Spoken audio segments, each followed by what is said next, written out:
이러한 태도는 굉장히 리스크로 다가올 수 있다.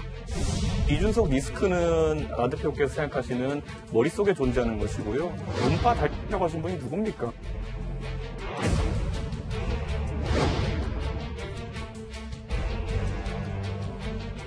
윤석열 전 총장에 대해서 이 국민들에게 좋지 않은 그런 인상을 남기는 것 아닌가. 이거는 유튜버들이 하는 것이지 굉장히 비열합니다. 윤석열 전 검찰총장 입당을 주저하고 있다. 이준석 후보가 당대표가 될 가능성 때문에 그런 것이 아니냐.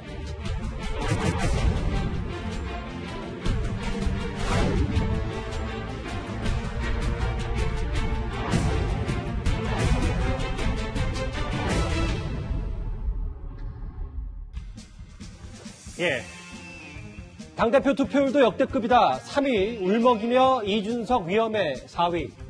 이 얘기들을 좀 하나하나 만나보겠습니다. 국민의힘 당대표 선거 흥행에는 일단 성공을 한 듯합니다. 어제부터 시작된 모바일 당원 투표율이 이미 30%를 넘었는데요. 후보들은 서로 내가 유리하다. 더 목소리가 커졌습니다. 화면부터 만나보겠습니다.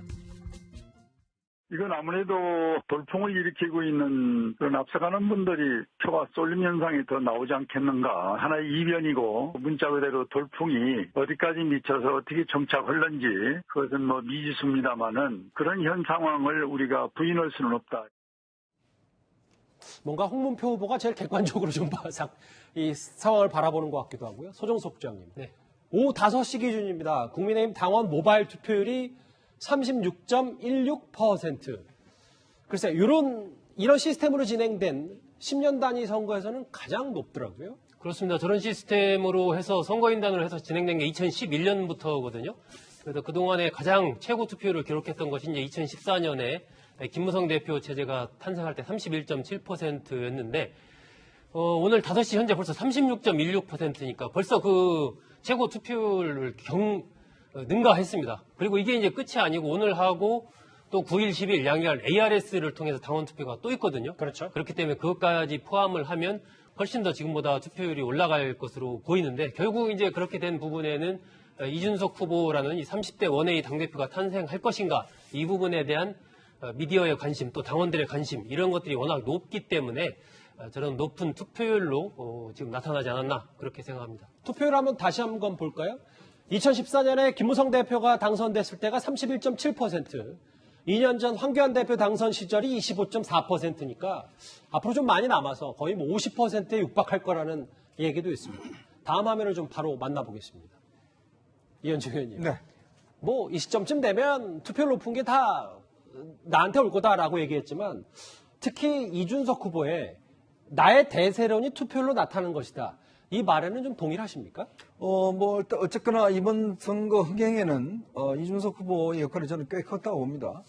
왜냐하면 이렇게 정당이 이게 대표 경선에서 이렇게 관심 받는 거 저도 처음 보는 것 같아요.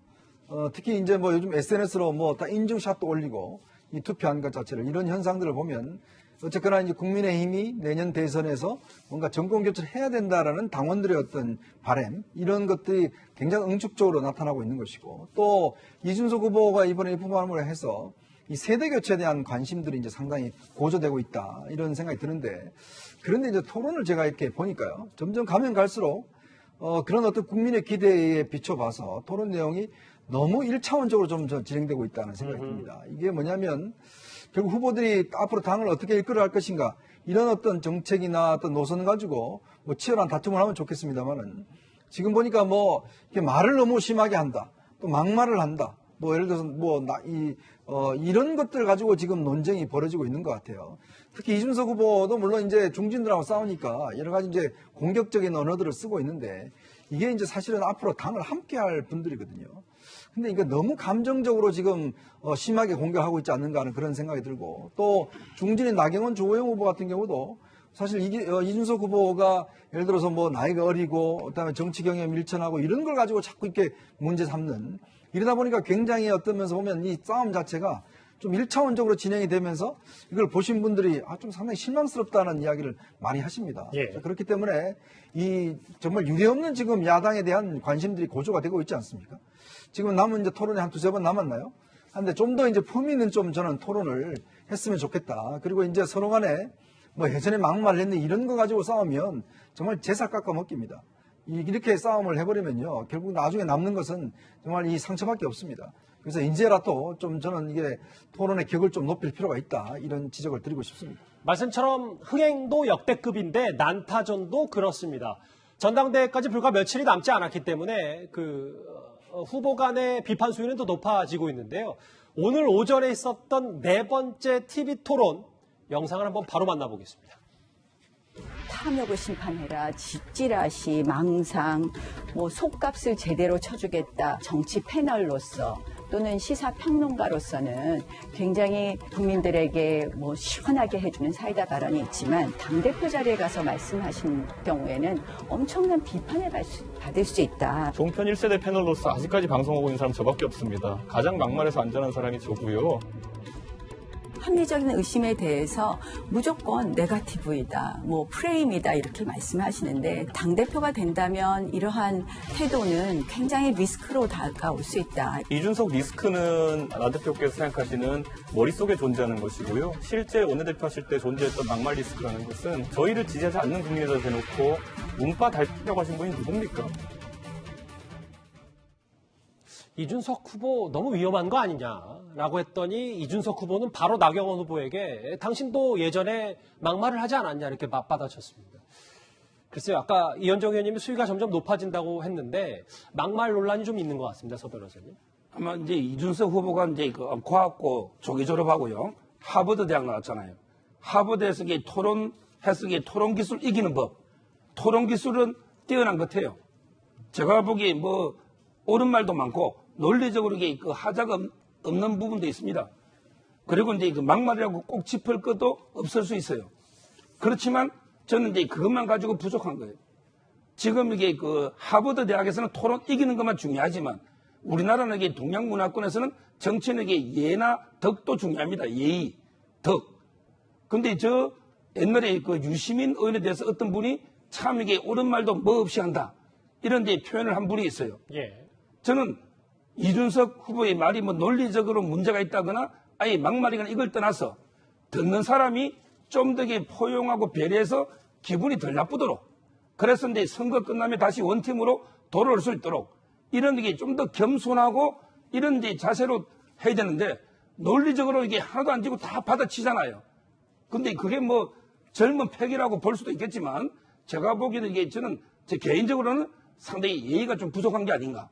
좀 더 겸손하면서 배우는 자세로 선배들이 비판하면 이걸 선배들의 탐욕을 심판하겠다, 선배들이 망상이다, 또는 안철수 후보에 대해서 뭐다, 이런 과연 이게 젊은이의 패기만으로 볼 수 있는 겁니까?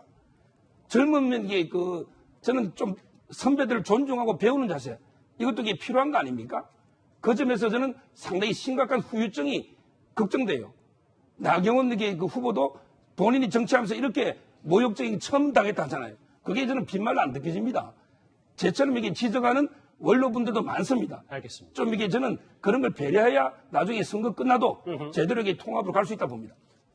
나 후보는 당대표 자리에선 이게 위험 부담이 크다, 저격수일 뿐이다, 아니다. 나경원 후보 머릿속에 막말 위험 부담이 있다, 이렇게 둘이 맞받아쳤는데요. 두 사람 사이에 이렇게 언성이 높아지니까 주호영 후보까지 말을 못했습니다. 바로 만나보겠습니다. 이 후보가 많이 배우고 똑똑하고 토론 잘하고 하는 건 좋은데 우리가 이 토론에서 이준석 후보를 공격하지 않은 것이 워낙 나이 차이도 나고 우리가 그럴 것이 아니라서 안 하는 것이지, 토론을 본인이 잘하고 누구든지 토론으로 제압할 수 있다, 이런 건 아니거든요. 세상이 그렇게 간단치 않고 정당도 간단치 않기 때문에 너무 자신만만하지 마라. 돌다리를 두드리고 건너라. 글쎄요, 이제 점점 조언들도 쏟아지고 있는데, 근데 최 교수님, 이준석 후보 입장에서 주호영 후보의 저런 말을 들으면 아니 논리로 반박하는 게 아니라 왜 태도만 갖고 그러냐라고 반박. 젊은 세대는 그렇게 반응할 수도 있지 않을까라는 생각도 동시에 들긴 드는데요. 그러니까 젊은 세대는 그렇게 반응할 수 있죠. 왜냐하면 토론을 하지 않고 저렇게 태도를 가지고 지적하냐고 얘기할 수 있는데, 근데 사실은 국민의힘을 지지하는 분들이 젊은 세대만 있는 건 아니잖아요. 그래서 저는 이준석 후보가 저런 부분에 대해서도 경청할 필요는 있다고 생각이 들어요. 그러니까 본인의 토론을 하지 말라는 게 아니라 그 토론의 방식이나 내용에 있어 약간의 변화를 추구하는 것은 필요하다고 저는 봅니다. 왜냐하면 워낙 다양한 연령층들이 지금 국민의힘에서 투표를 하고 있는 상황이고, 요즘 그러니까 예전에는 전통적인 지지층은 좀 나이가 있으신 분이라면 지금 이제 젊은 세대도 많이 들어왔잖아요. 그러니까 젊은 세대의 마음을 잡는 것은 어느 정도 성공할 수 있지만 전통적인 지지층에 대한 지지를 얻지 않으면 대표로서 앞으로 만약에 된다고 하면 본인이 역할을 하는데 상당히 한계가 있을 수도 있어요. 그래서 그런 차원이라고 하면 물론 저게 주호영 이제 그 전 원내대표의 저런 말이 20, 30대한테는 부정적으로 들릴 수도 있지만 어찌 보면 좋은 조언 중에 하나라고 저는 생각을 하거든요. 그래서 이준석 후보가 그런 부분도 경청해서 본인한테 수용을 한다고 하면 더 본인이 다른 사람한테 존중받고 또 더 인정받을 수 있는 길이 될 거라고 저는 생각을 합니다. 예.